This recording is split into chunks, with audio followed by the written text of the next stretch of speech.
Hey, Knolly Williams here, your success coach. And did you know that sometimes logic and reason just won't get the job done?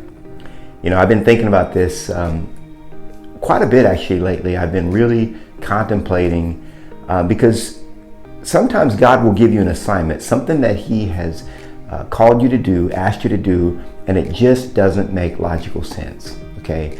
In other words, you can't see how doing that will get you this, or you can't see how, you know what the end is, you know what the end goal is. You know what the goal is, but you just can't see how doing this thing here that you feel like God has called you to do will get you to the result. How could, X plus Y equals Z, how could this X plus this Y equals Z? It doesn't make sense.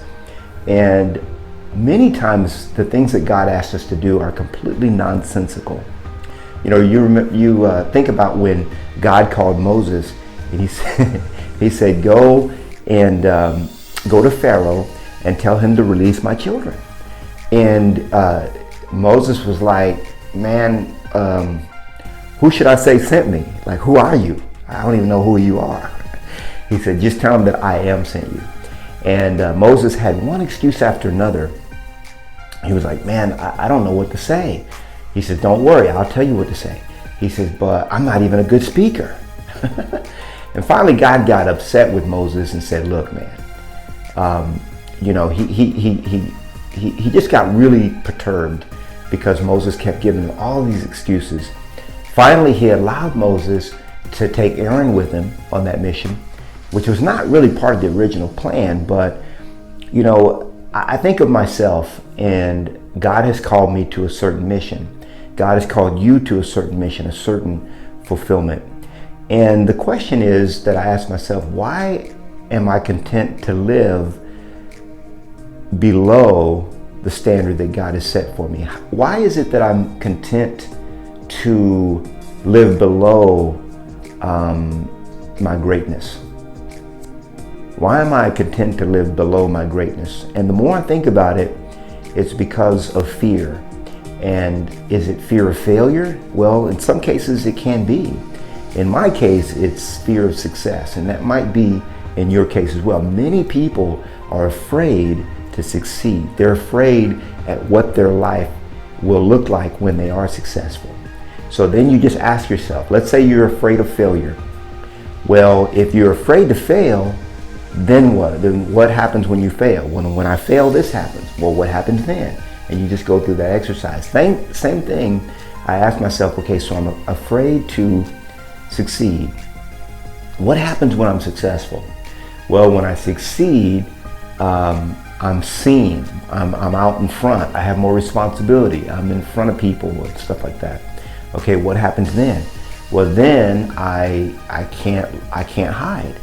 You know, one of the things I like to do is hide. You know, I'm a very behind the scenes person. Even though you might see me on stage or you might see me doing YouTube, I'm introverted by personality profile. I'm an introvert, and I like hiding. I like being behind the scenes. I like not having to show up. But when God has called you to show up, you know, all of heaven's behind you. All of heaven is behind you. All of heaven is behind your success. And I see too many people that, 70 to 80% of people are not living within the will of God. You know, probably a higher percentage of that. There's probably less than 10% of people today that are actually living within the divine will of God. Okay, less than 10%. It's a shame, because within the will of God is the only place to live. It's the only place where you'll have ultimate success and ultimate peace and ultimate happiness. So I encourage you to get about your Father's business. Examine, okay? Just want to do this video for you and for me to examine where are we going, and for us to do a little course correction and get on the trajectory that God has for you, regardless of if you see how X plus Y equals Z. You don't always see it. And you're like, Lord, this is dumb. you're telling me to do this, but yet we're trying to get over here. How in the world is doing this going to get me that? Okay. And I got to tell you that oftentimes the will of God is nonsensical and non-logical and non-linear. Okay. It is just a promise. And sometimes God just says, look, if you do this, I'll do that. It's like, Lord, think about tithing.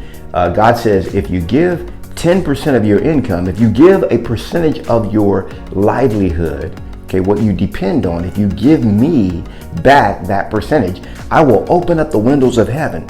And so you say, well, how in the world does giving equals receiving? It does not make sense. And God says that his ways are beyond finding out. They're so much bigger. Okay, they're beyond finding out.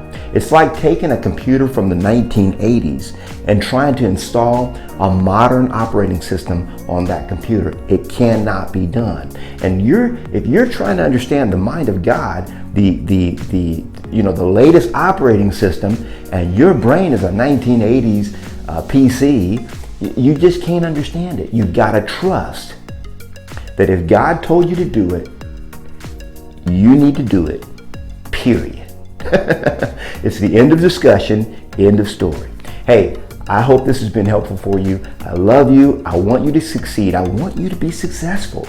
And so I wanted to share that with you, just a little struggle that I'm going with and that I'm praying through, and I'm praying through it for you as well. Hey, God bless you, and I will see you on the next one.